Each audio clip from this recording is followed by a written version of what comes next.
The Goodwood Festival of Speed, the greatest car show in the world, and more recently an arrow that points in the direction of the future with cars such as Red Bull's new RB17 that they revealed last year at the festival, and also McLaren with their new W1, the replacement for the P1. You've got a mixture of straight lines and curves, McLaren logo in that mid-mounted scoop. Then at the rear it's a lot more intricate than the P1 that we are used to. So today I want to go around some of the modern inventions and see where motoring is heading in the future and see what I think, because I don't think it's good. The festival is awash with various Chinese electric manufacturers such as XPeng with their G6, which I can't imagine will sell very well in Germany. German-speaking Brits specifically might realise why. What is this over here? It looks on the face of it a bit like a BMW without a kidney grille, but it's the Boven Siepen. And the reason it looks a bit BMW is because underneath all of this dress up, it is a BMW M4. And Hyundai are still pushing their sporty electric vehicles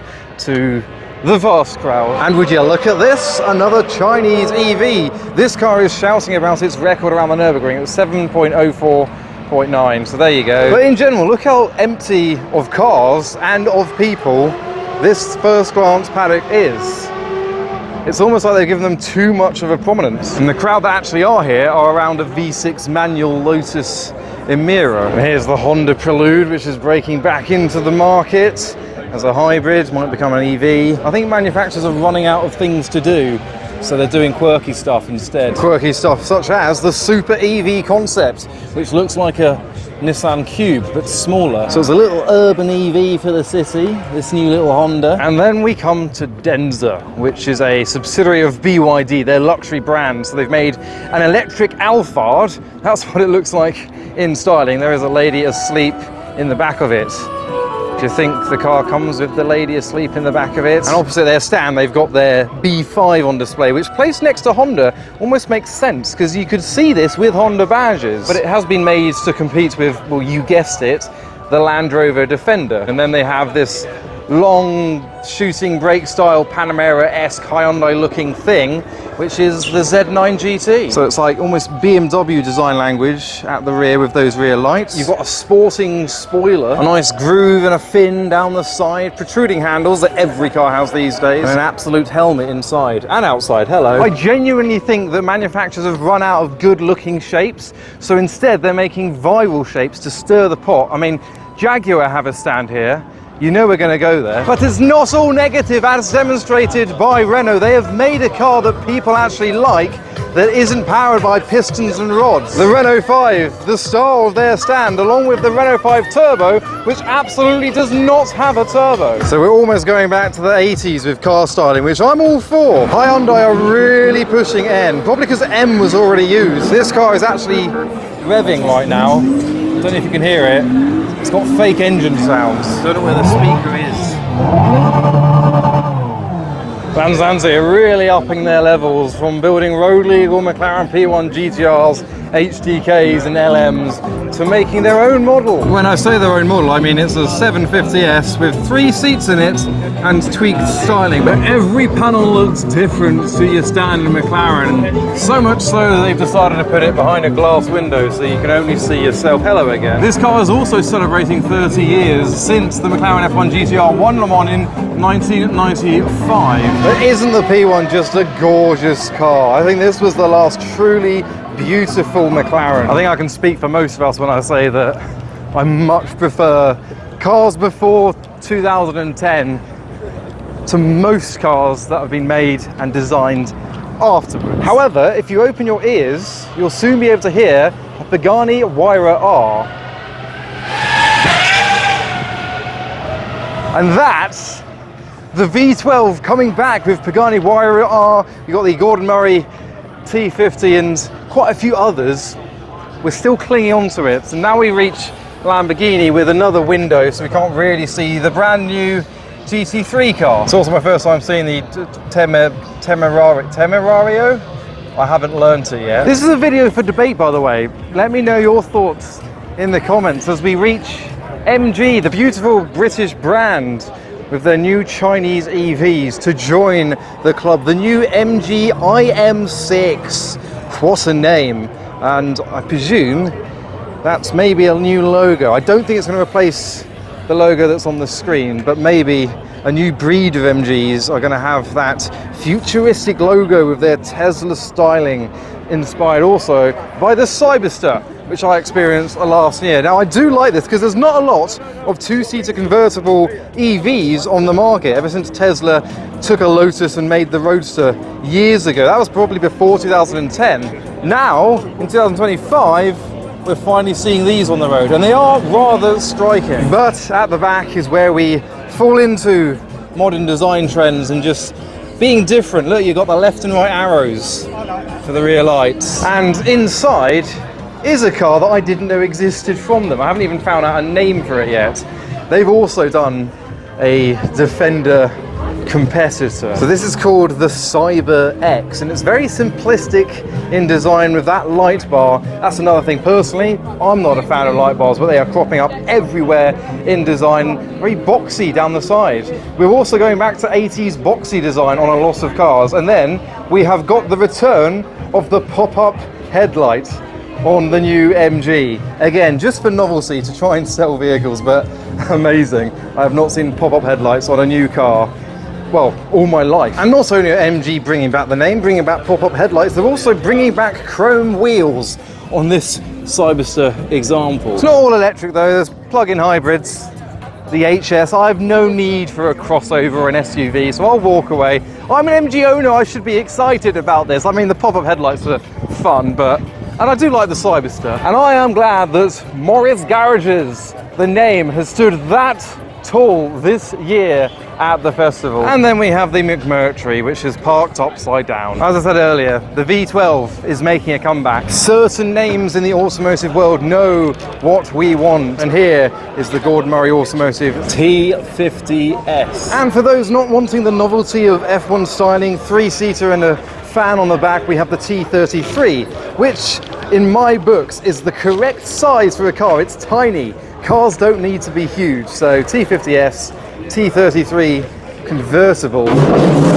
Oh, they just started up the T50S. This is the perfect format of a car.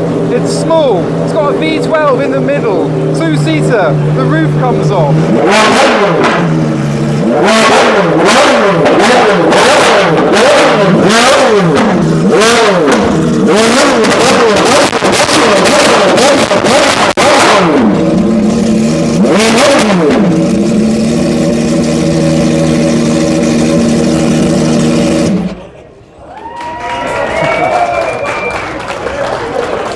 They're now shouting out, get your t-shirts. That applause, that wiggle of my eardrum, that is something that EVs obviously can never do. You can put as much fake sound in it, you're never going to attract a crowd and create smiles like that with an EV. And with that in mind, we're going to see some more, aren't we? Oh, quite literally, this is the Honda.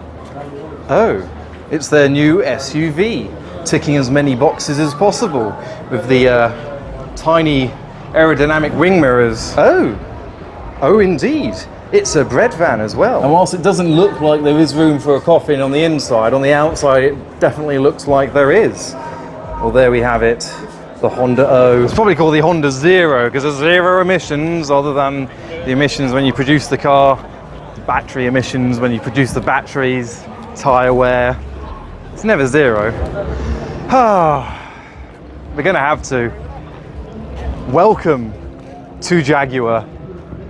Pioneers of futuristic design, going the direction that motoring needs to go for all of our sakes and our generations of offspring. And I don't have any kids, but others do, so we don't want to burn the planet. We need to all drive round in the new Jaguar. We're going to go over here first into this box. So this is the first global viewing of this car, open to the public, and here it is in this immersive box of doom and despair with twin light bars and vents that don't vent on the back. The new logo displayed right at the bottom where the number plate might be, if ever it did have one. A roofline that best resembles the Pink Panther-mobile, wheels larger than life itself, doors even larger than that.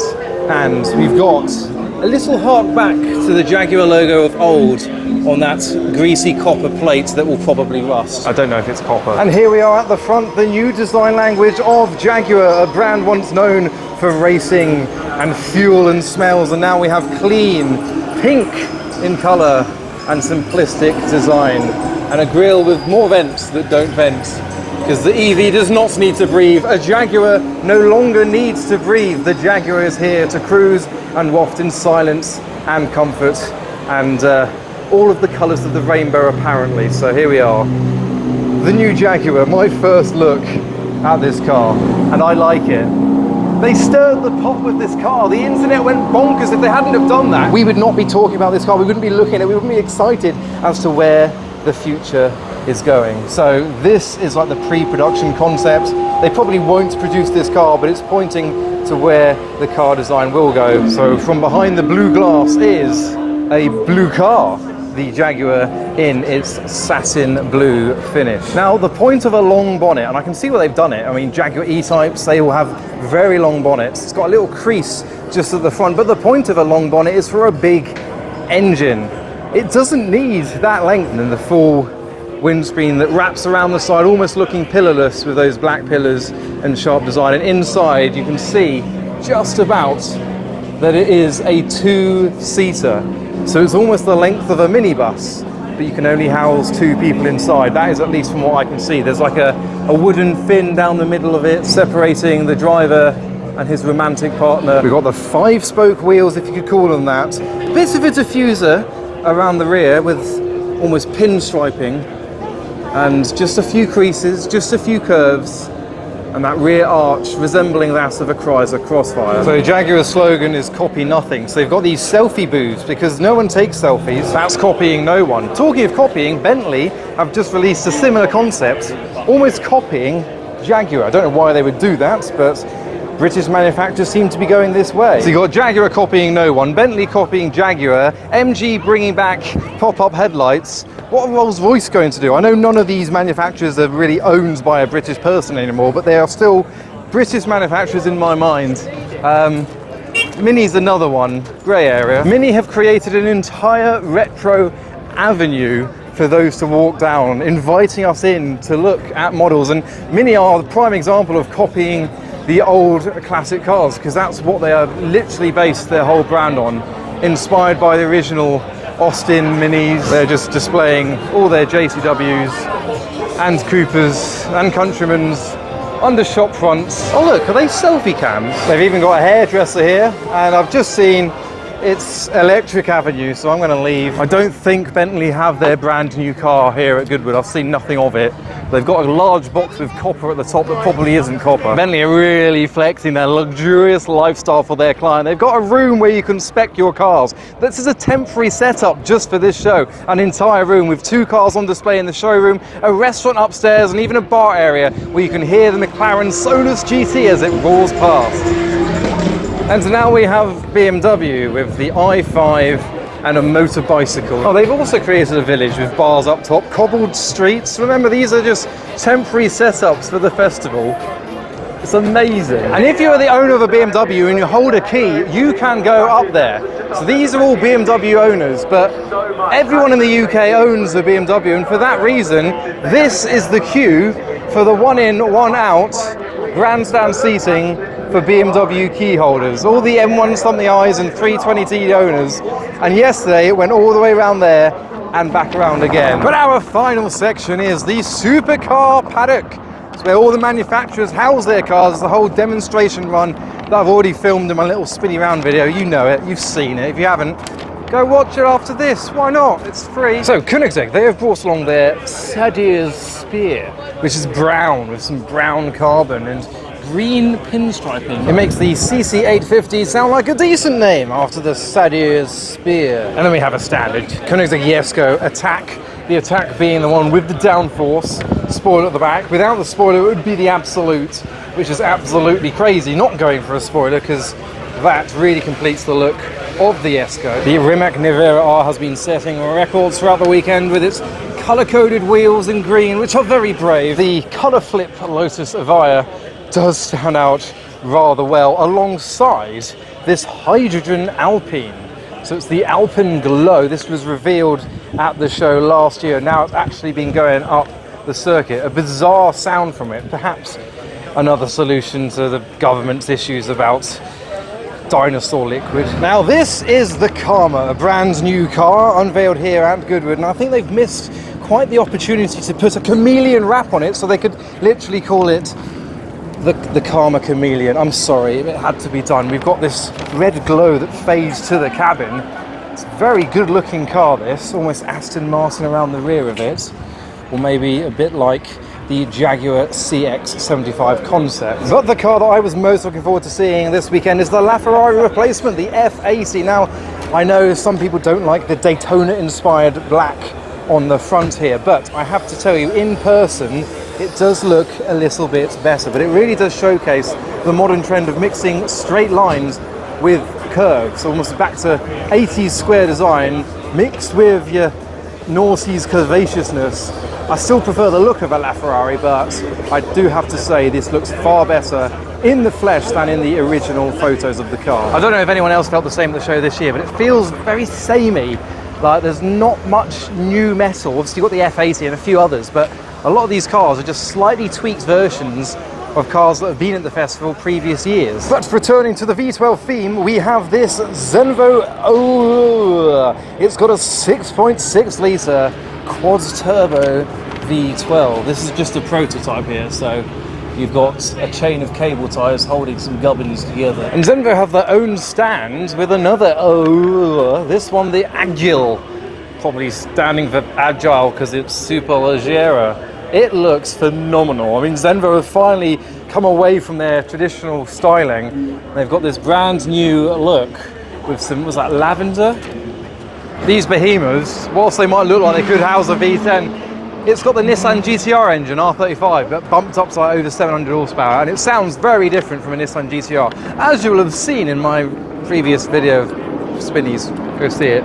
Maserati have brought some cars we've seen before, except they haven't, because though this looks the same as an MC20, has the same engine as the MC20, this is the new Mcpura, or MC Pura. I'm going to call it a Scottish car. Look at the paint in that. So the Maserati Mcpura is so very different from the MC20 in every way other than ways that are obvious. And finally we have the Koenigsegg Chimera, the family hypercar with 4 seats and a roof box here. But that's a bit of a demonstration of this year's automotive finesse. Not just electric, bits of V10s, bits of V12, V6, V8. They're still in existence, so oh, there's a tree with no branches. So I hope you enjoyed today's video. Start a debate in the comments, let me know what you think, where the future lies, you know what I mean. GMA T33 winner. But for now, thanks for watching.